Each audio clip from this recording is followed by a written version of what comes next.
All right, I hit record and here with Emily Barrosse. Emily, thanks so much for doing this. You and I met very briefly. Well, I listened to you talk at the Maryland Writers Association's conference this year. Gave an amazing talk. In my opinion, one of the, top three or four speakers that were there, which I think you did a great job. Um, and so I asked you to come on just because I wanted to pick your brain about some other stuff and things that you covered in the talk, that I think everybody could benefit from. So to help anybody listening kind of get a reference point for you. You've been in the industry for 34 years now. Am I getting that right? Yeah, yeah, roughly. Okay. I Um, stopped counting at one point. yeah, seriously. I think everything after 30 just counts as like 30 plus. Yeah. Right, right. Um, so talk to us a little bit about kind of what your roles have been, where you've been, moments that stand out to you, just to help us get to know you a little bit more. Okay. Well, not to go back too far, but I grew up in a large Irish Catholic family where reading was a huge part of our family culture. And in Nice. fact, I wrote a blog once about that reading was our love language in my home because my parents, who had six children, were so busy and so crazy, and the one time we could count on sort of having their full attention and their snuggle time with them Yeah, was in the evening when they would read to us before we went to sleep. And so that's my whole fantastic. yeah, my whole family became huge readers, and That's great. I actually thought you were going to go the other way with that. John, reminds me of the story of the old like theologian pastor John Wesley, whose family was also big into reading, but his mother used to put a sheet over top of herself so that all of his brothers and sisters didn't bother her, and that's how they knew it was reading time when mom was dressed like a ghost. Anyway, yeah, yours that's is much great. nicer. That's a much like nicer, I think, more functional family story. That's great. Well, and my siblings and I all did that with our children. And so it was the one time you could count on really being able to snuggle with your child was at bedtime. That's so Um, great. and and a very sad moment for all of us when each of our children, became old enough that they wanted to read themselves. But I decided at a young age that I wanted to be in publishing. And so as soon as I graduated from college, I went to New York to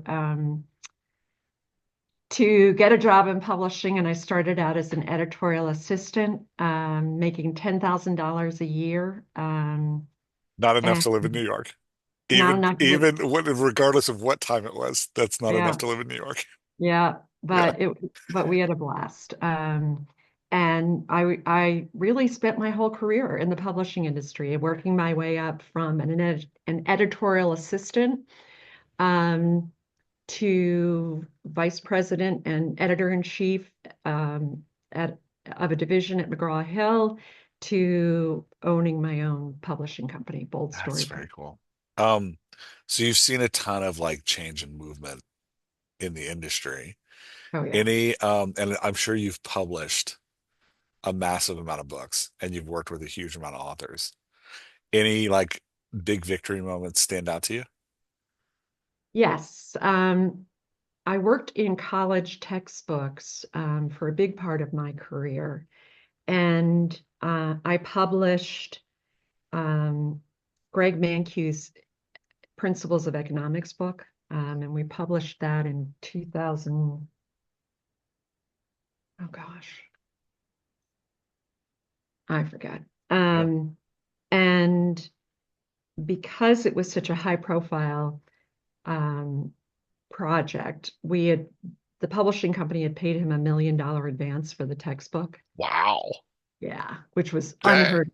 unheard of in textbooks. Yeah. Um, and so we got press for that, which was unusual. And because it was such a high profile project, and we would have been humiliated if it wasn't successful. I really had a blank ticket, Nice. a blank check. And the good news is that meant I had whatever resources I needed. The bad news was that it was tremendous pressure Yeah. um, to make that book, wildly successful. And we did all kinds of things that had never been done before with textbooks, but not the least of which was um, we got 100 reviewers and put the author in focus groups in schools, in 50 Wow. colleges around the country, and we It's like a hired, book tour on steroids. yeah, Yeah. yeah. We hired PR people, which we'd never done before. Anyway, the book, when it published, I think our sales goals were, I think it was in for 20,000 units in its first year, and it sold 100,000 units in its first year. Wow. Yeah. That's So, exciting. and it's still the most successful college textbook, first edition college textbook ever published. So that was a big deal for me. That's really cool. Yeah. That's really neat.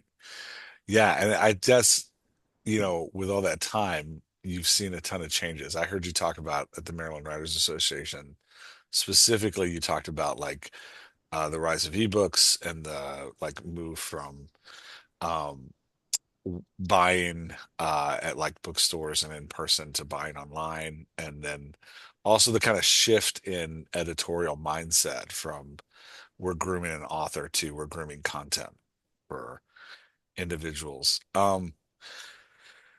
What what about those changes have you loved? What about those changes has been like, do you mourn? Like kind of how do you feel about that scope?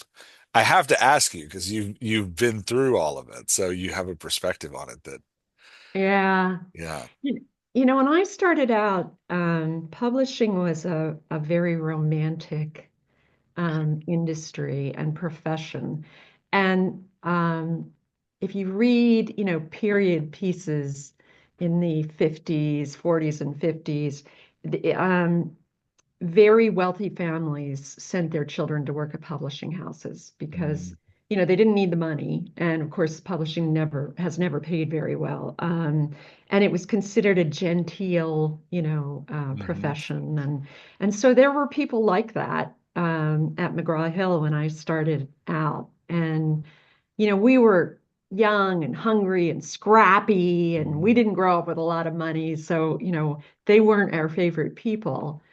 But it is true that um, the great editors at that time were truly respected. It was a craft that mhm, was revered, and there was a tremendous amount of time and resources and efforts invested in authors to help them grow and to become, better writers. mm, Um, And so, yeah, a part of me is sad that's gone now. Of course, you can find great editors, um, but they're not like the old days, when they were revered at the publishing houses like Maxwell Perkins and the big guys. But the upside is that publishing has become a completely democratic endeavor now. Anybody can publish a book today. And where at for a very long time, um, because men started most industries, right? Women weren't mhm, working until the 50s and 60s in career kinds of jobs. Um, there was very much a bias toward men in the publishing industry. Many more male authors were signed than female authors. The best resources went to the male authors. The books that were submitted for review or for contests were all male authored, and so those were the books that won, and they were the mm, books that sold the best, and it was sort of a self-perpetuating cycle, and that's changed today. Many more women working in publishing. You don't see the same kinds of hurdles and obstacles that women and minorities faced at one time to publish books, and that's the exciting news, that really publishing is now open and available to everyone. Mm. Um, you have to decide, which of the options that you have that you want to opt for to publish your work. Yeah, it's interesting what you're describing because I think a lot of times when, newbies like me to the publishing world, when we think about the way it used to be and we like romanticize it, we think of it more as a meritocracy. Like, oh, because there were these gatekeepers, because there were people there, we didn't have like the crazy chaos of like anybody can put anything up whenever they want, that it meant the cream rise to the top. But part of what I'm hearing you say is that that's partially true, and then also partially like the cream rose to the top if it fit a specific profile that was liked by the people at the top. Right, right. Yeah. And a lot of writers today would tell you that they can't get an agent because agents are only looking for diverse writers now. So if you're a white male writer, you're out of luck, because that's not the market that agents and publishers are most interested in publishing. Um, so yeah, Yeah, I gotta say, as a white male writer, I don't necessarily mourn that. I think that's probably a historical correction that, you know, yeah. yeah, And don't worry, I still have plenty of advantages in other places in the world. This is if that's the yeah, one, if that's the one place that my you know, genetic and power is taken away, that's I'm still far too on top than we would say an equality yeah. driven society is. Yeah, so you brought up kind of a little bit. I want to talk a little bit about your passion for women in publishing. So talk to me a little bit about the publishing house you've started, and why you started it. Let's start with like why Bold Story Press got kicked off because y'all have been going for about 4 years now. Is that right? Yeah, Yeah. yeah. So talk to me a little bit about I want to go back and talk about change and some other things you see in the industry, but while we're here, let's go ahead and talk about the press Okay. that you run. So it was the spring of 2020, and there were all kinds of things happening in the world, none of which felt good at the time. COVID was emerging, and we were beginning to understand the enormous impact of that.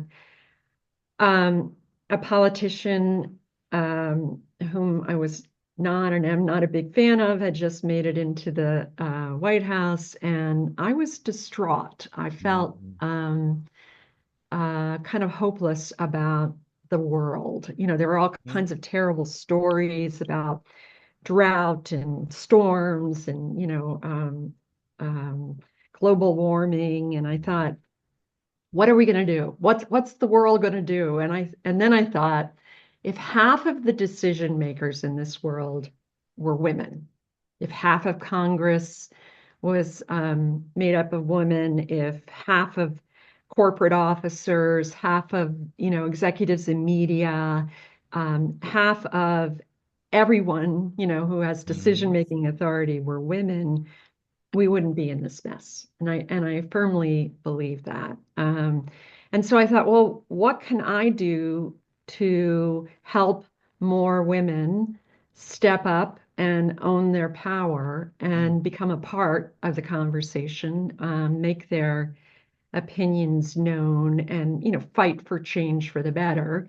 And I thought, well, I know how to publish books, so I think that young women today still struggle with some of the same challenges that I struggled with when I was younger. The people-pleasing Mhm. tendencies, the fear of taking risks, because that was definitely not a part of my culture growing up, teaching girls how to take risks and how to fail and get up and brush off your knees and get back in the game.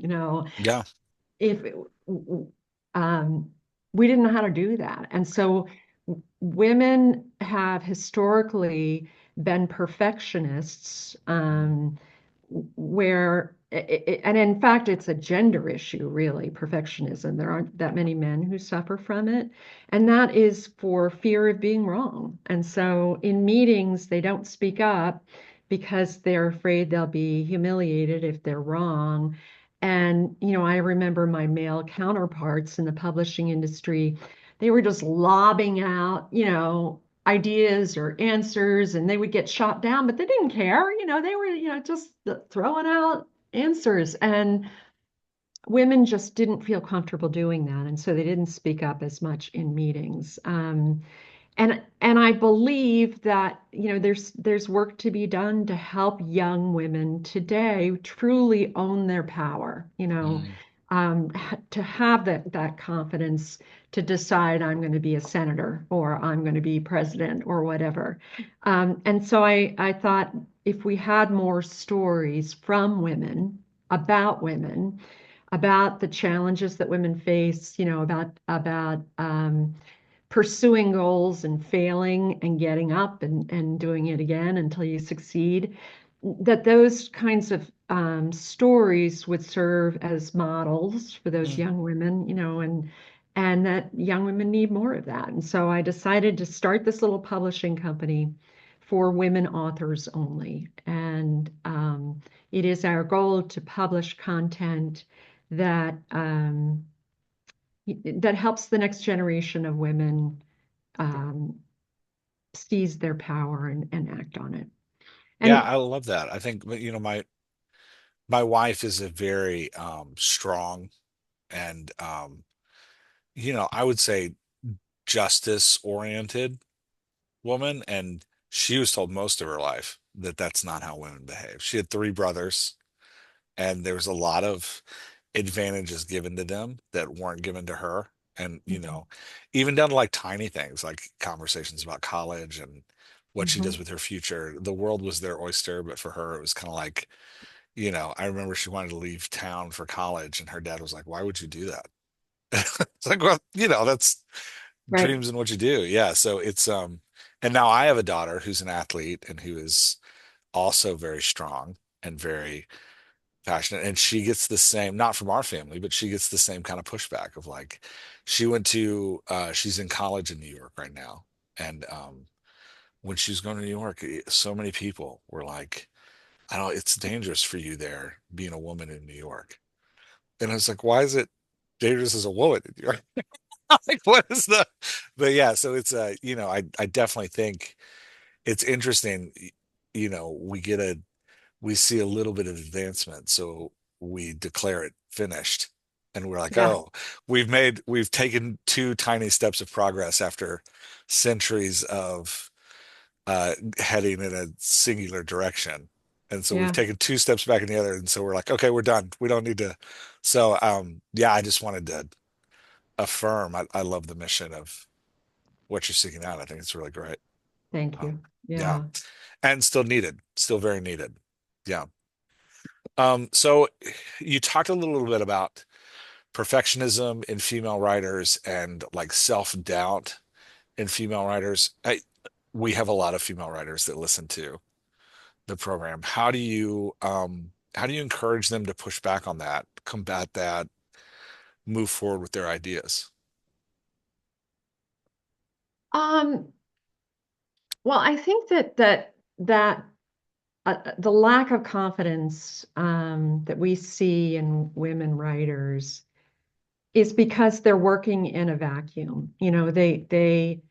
They don't realize that all writers struggle with writer's block, or all writers need good editors. I have never in my life worked with an author who didn't need a good editor. Mm, Nobody writes perfectly yeah. um, right away. And having an objective pair of eyes, or more than one pair, reading your content and making some suggestions for ways to improve it is always going to help your writing. And Mm, so I would encourage women to share their writing with others to get feedback and to get support and encouragement earlier in the process. If you can find a writers group, that's ideal. Mm. because you'll be with other writers and you can share the frustrations, and the challenges, and recognize that you're not the only one, and get feedback where you need it, and where that feedback is only going to make your writing stronger. So I think that any opportunities women have to share their writing with others, to get feedback on it, is going to make them more confident in the long run. Nice. I love that. And it seems to me like a lot of times female writers get regulated to women's lit or romance. But when I hear you talk about female, empowering female writers, it sounds like you're pushing those boundaries a little bit. Would you mind talking about that a little bit? Am I right about that? Yeah, yeah, we haven't had any romance novels yet, though I may be the only one who's working on a romance novel. Um, I am a huge lover of Pride and Prejudice, from a very young age, and I have always wanted to write an homage to Pride and Prejudice, a romance that follows the plot line and the Mhm. storyline of Pride and Prejudice. We Most of our authors, many of our authors are writing memoirs, Okay. and that is very helpful, um, to all women. I mean, Yeah. and to everyone. I think when you read someone else's story, you learn from it. You Mhm. have to learn from it, good and bad. We do publish fiction as well, and some poetry, and our fiction is not specific to any genre, certainly not any genre you would think of as Mhm. female, genres. So we've not worried about that or seen that necessarily. Women do bring all kinds of writing to us. I wish we saw more fantasy, um, but it is true that is a male-dominated, genre, and um, we just don't get that many manuscripts in fantasy. Yeah, I don't know. I gotta say, I was reading somebody who's slowly becoming a friend. As I interviewed her recently, Leslie Penelope. She wrote some amazing fantasy novels. Really? Highly recommend. Yeah, she's Yeah. really, really good. Cool. I'll check her out. Yeah, so I think, my hope is, I think it would be great where we got away from categories of saying like this is for this type of reader and this is for this type of reader, and we just got to a place where, good writers wrote good books. And readers could find them who like that style. We didn't have to worry about. But like we said, we're a long way off of that. Um, so somebody coming into the industry right now, there's a lot of like we're still in kind of a big sea change right now. Like some people are saying, and I would be one of them, that we're coming to the end or have come to the end of the kind of golden age of the write fast, publish, repeat in a genre style and you're guaranteed money type. If it ever actually existed that way, but we're definitely coming to the end of the myth of that. Uh, Not that you still can't write fast, publish, repeat, and make money, but it's just harder and harder and requires more capital up front to pull that off. And then with the advent of AI, and working tools that assist authors in that way, just lots of change. What are you, as somebody who's been through tons of change in the industry, for like a new female writer coming in? What do you see that's encouraging? What do you like? What do you think is going to stick? Um, Somebody with perspective. How do you feel about the industry as it is right now? Yeah, we are in a big, big state of change right now. No question about that. And I think everyone is trying to figure out what to do with AI, Mhm. and what our policies should be as publishers, what what the dangers are, in Mm. in the publishing industry specifically. and what the positives are. Our designer uses AI to design covers now, and she is coming up with these amazing covers.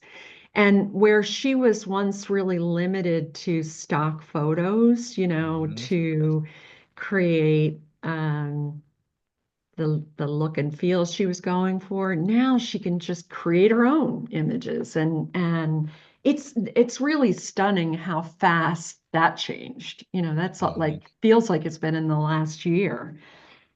When it comes to content, it is scary to think that there are people out there who are using AI to say, write a novel like John Grisham, and then they're uploading it, onto KDP, and they're savvy enough with SEO that they are uh, convincing folks that if you like John Grisham, try this new author. Um, on the one hand, and that's scary because if that becomes um, wildly successful, if AI generated content is the only content that's selling, then it's going to have obviously a huge impact on writing and on the number of people who write and publish. Yeah, I mean, The, if it really does take off, I don't know why Amazon would need us anymore. Um, yeah, that we are in essence, we are the middlemen of stories, right? Like we are Amazon wants to sell stories to customers, and right. right now they have to come through us to get them. But if they could cut us out, they will. Yeah. Like, So, but yeah, having said that, there are 4 million new books being published every year. yeah. And that comes out to something like 400 an hour, Hmm. some ridiculous number, and so today, when you publish a new book, the even more important than how good it is how are you going to make readers aware that it exists? Yeah. You could have a Nobel Prize in literature, but if you can't get it in front of reviewers and get it in front of readers, it doesn't matter, right? Mhm. It can be just sitting there in that Kindle Unlimited pile.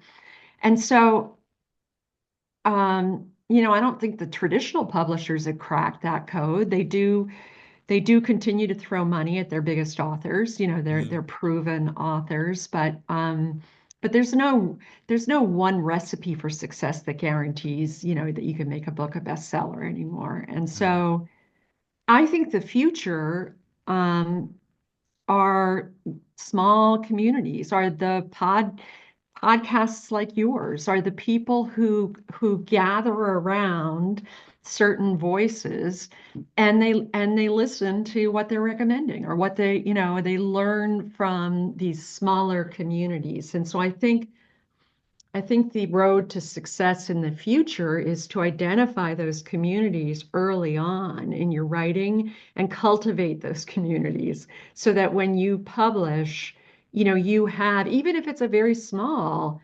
community, you have a community waiting for your work and appreciating your work. And over time, and as you continue to publish books, you will grow that community.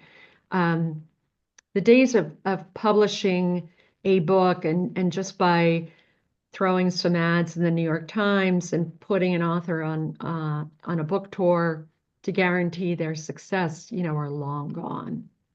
Yeah, see, I'd love to hear more how you feel about that because there is a like, by the way, I'm a fan of AI tools. I think authors should use them. I think they're great tools.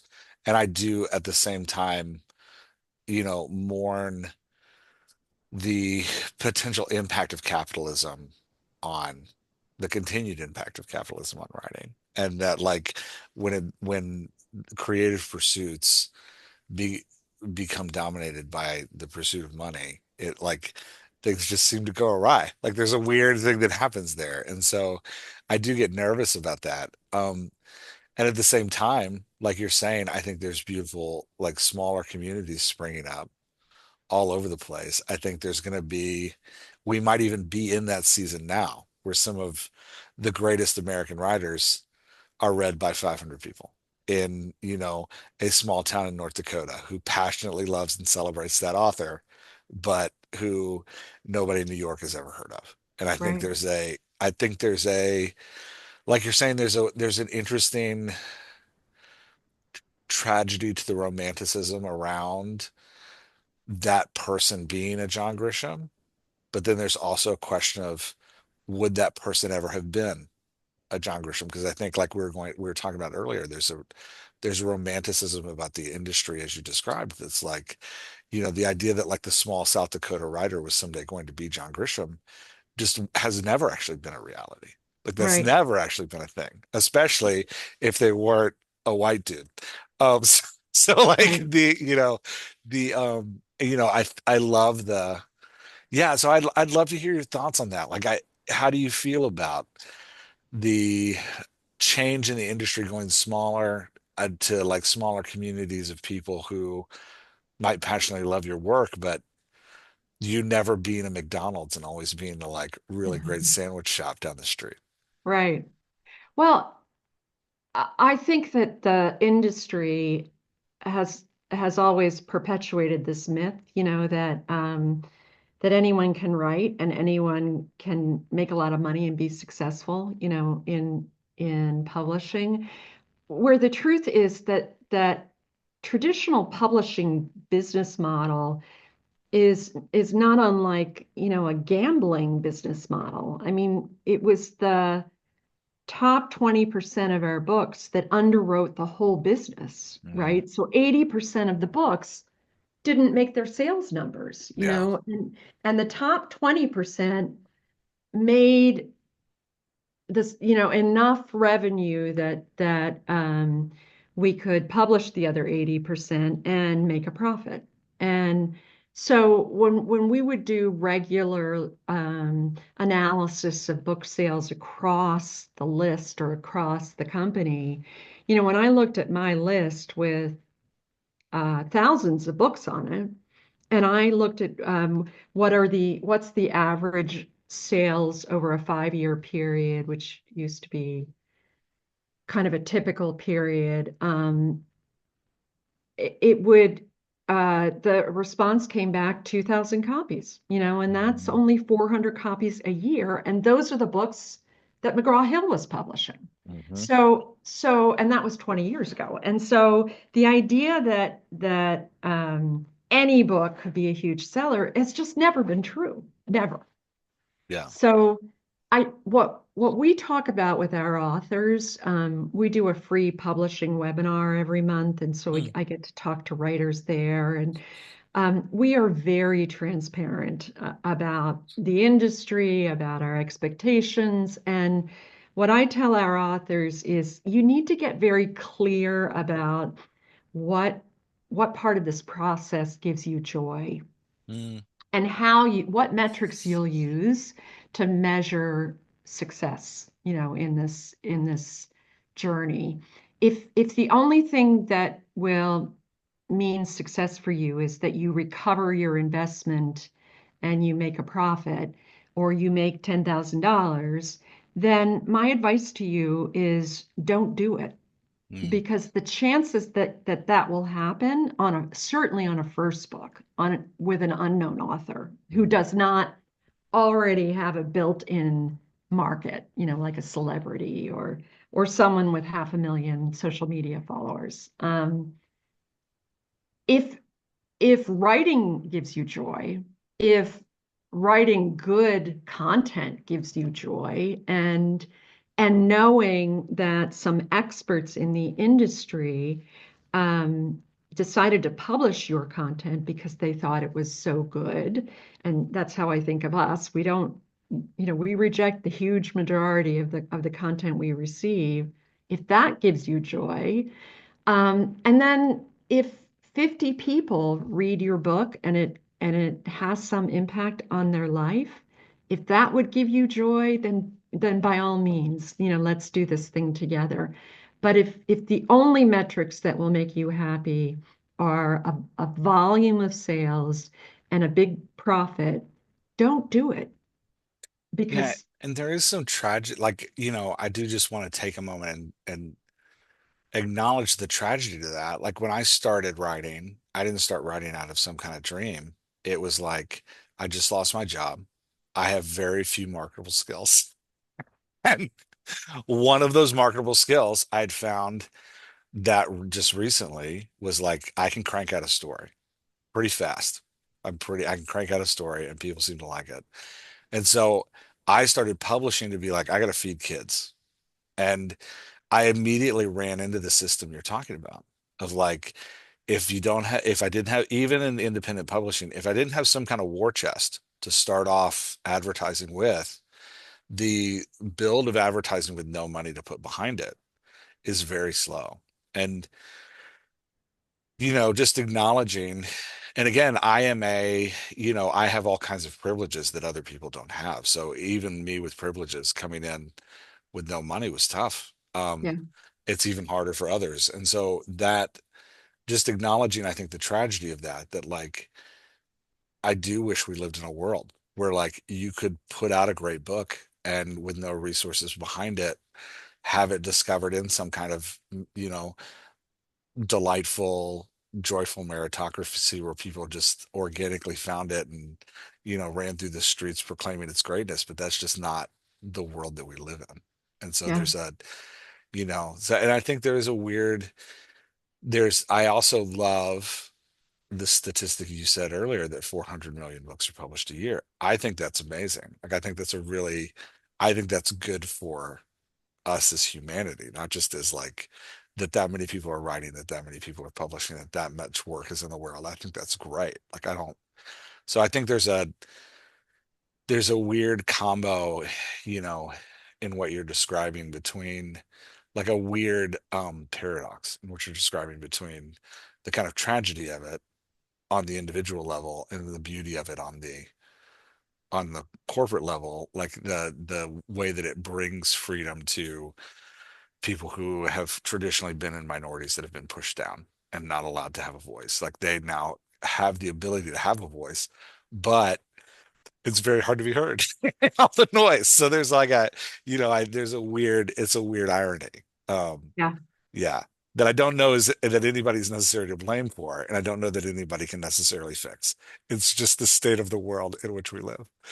Um, Yeah, and the sad thing, the unfortunate thing is that most writers with whom I've worked, they're not extroverts, oh no, yeah, they're yep, not charming. I mean, they are very often charming, but they're not the hail fellow well met. They're not the guy or the woman who people flock to. They tend to be more introverted, and hmm they are not comfortable selling their books, and they yeah, are not comfortable, um, you know, stopping people and saying, "Have you bought my book?" And so that makes it doubly hard, right? yeah, Because if it's all going to happen at a micro level instead of a macro level, then the author has to be involved, and has to play a role in spreading the word. yeah. And I think it is. I think going back to something else you said earlier, that's why it's important that you bring experts like your team along, sign yourself, because there is, you know, I on a small level and a more funny anecdote. I am that way. I'm terrible at talking about my own work. I'm Yeah. awful. I used to tell people used to ask me excitedly when they found out I was a writer, which of your books should I buy? And I always say, buy the next one. Because the ones I wrote, I don't think are that good. My wife got really mad at me. She says now, and I'm not allowed to, she'll tease me and be like, you're not allowed to go out in public and talk about your books unless I'm standing behind you to actually tell people to buy your books. Because she is that like super charming, like, Yeah. everybody comes to everything she says, people like hang on every word she says. So Oh, it that's is, great. yeah, she teases me that like I'm not allowed to talk anymore, that whenever we Yeah. go somewhere, she has to like step in front of me and be like, let me tell you. Yeah, Yeah. so I think it's having experts around you like that is good. So you said something I want to make sure people understand is you said that your publishing house rejects books. Oh, which I think is yes. an interesting, it distinguishes you from, I mean, these terms are weird and like how we call, especially in like the kind of sea of change that we're in right now, where everybody's trying new things, what we call what. But traditionally, what's kind of called vanity publishing, where you pay them and they like go to work on your stuff, experts going to work on your stuff, but there's no selection process. They're just like, give us the money and we go. Nothing against those, but what you're setting up is different than that. Would you mind talking to that a little bit? Yeah, I mean, what we really wanted to do when I started the company, I wanted to offer writers an option in between self-publishing and traditional publishing. Mm, Um, Self-publishing in the sense that the author keeps all the rights. With our list, we register the copyright in the author's name, and register the book with the Library of Congress in the author's name. mm, And where at McGraw-Hill, if um, we edited a book or designed a cover that the author didn't like, it's kind of too bad because we were making decisions informed by the market mm, where we thought those decisions would have the greatest impact on sales, and we were the one taking all the risk, and so mm, we were going to go with the cover that we liked.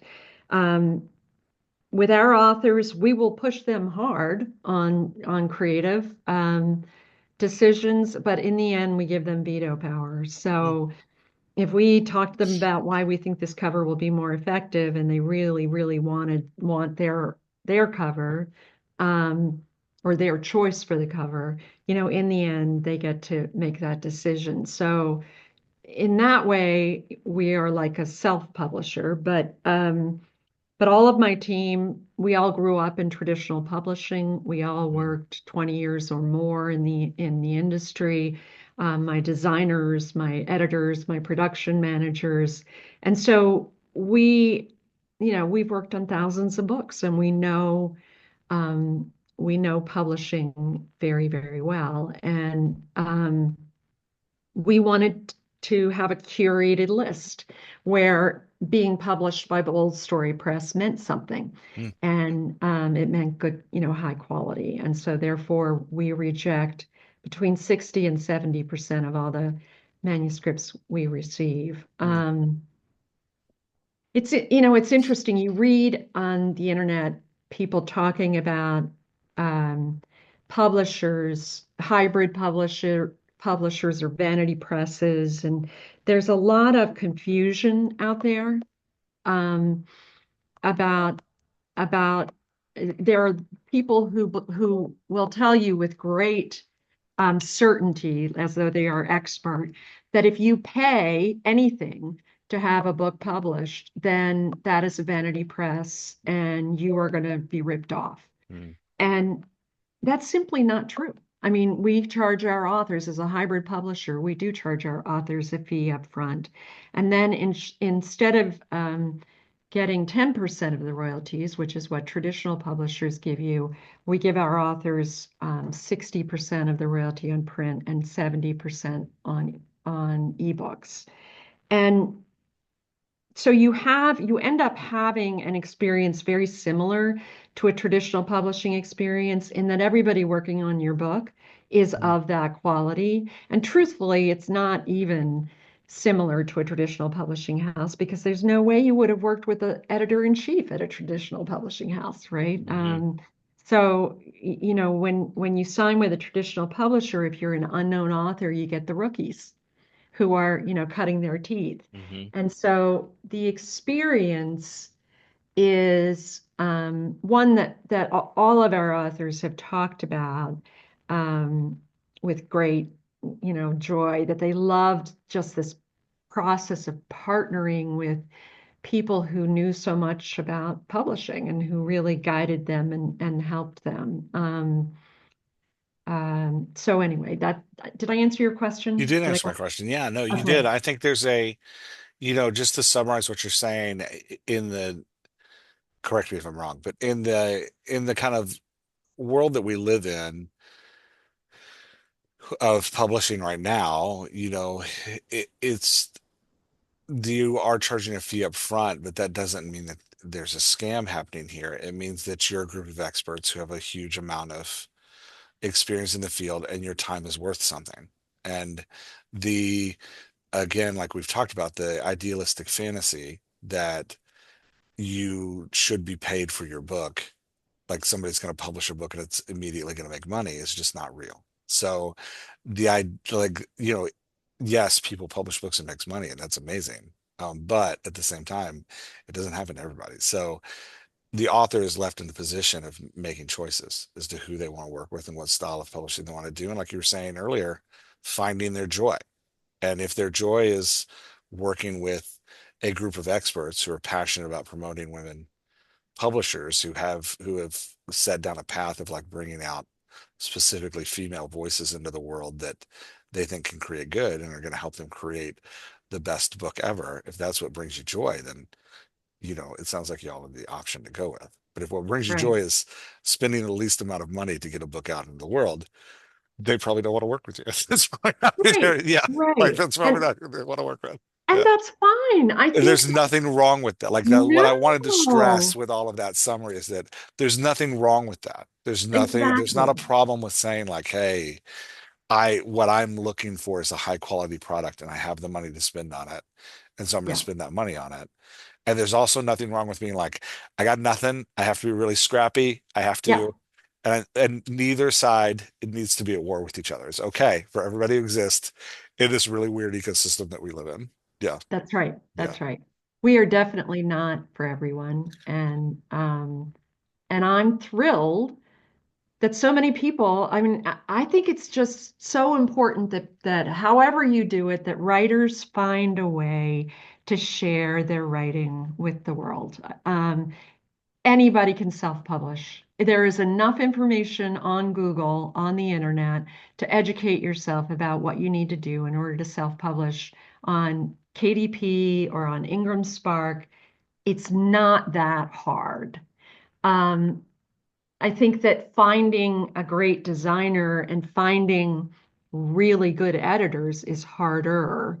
But Yeah. even there, you can educate yourself about how to find those people. And so I want to see all good writing published. I think that there's always going to be a need for that. And there's going to be a need for, services on the high end, which is where we are, and services that are available to everyone, and regardless of your budget.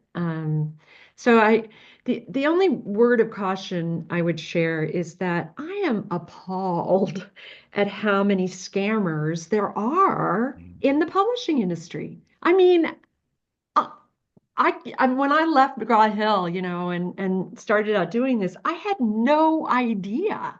And they are scamming people at every level, at every Mhm. facet. That certainly there are publishing houses that don't know what they're doing, that are selling services where they shouldn't be. There are editors who don't know what they're doing, and God bless them, these writers who pay them $5,000 or $10,000 to edit their manuscript, and we still reject it because it's not good enough. It's Mhm. just um, there, and then my authors are constantly getting emails from, um, let's see, this week it was Lionsgate, Mhm. films. We have found your book and we want to make it into a film. Please send us a check for blah blah blah. Last week it was Netflix, that was wanted to take their content and create a series. I mean, there are scams everywhere, and you have to be careful.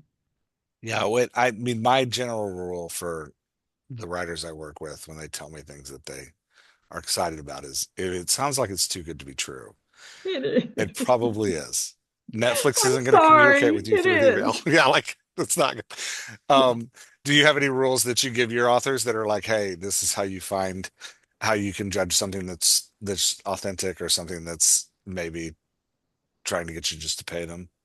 Well, yeah, the first rule is if it sounds too good to be Mm. true. I mean, come on, 4 million new books being published every year, and they found yours and read it at Netflix. Come Yeah. By on. accident. Yeah. With no And effort on then your own. Yeah. Right. And then second is in their first correspondence with the author, they begin talking about financial issues. And, Mhm. first of all, anyone who wants to license content is going to go to the publisher, not directly to the author, Mhm. because they know that the publisher either owns the rights to the content or has licensed the right to the content. Mhm. And secondly, no good business person is going to launch into a new business relationship and start talking about money in the same first, communication where they're Mhm. introducing themselves. That just makes no sense. Yeah. Um, okay, last question, because I've kept you to our time and I want to respect your time and not take us over.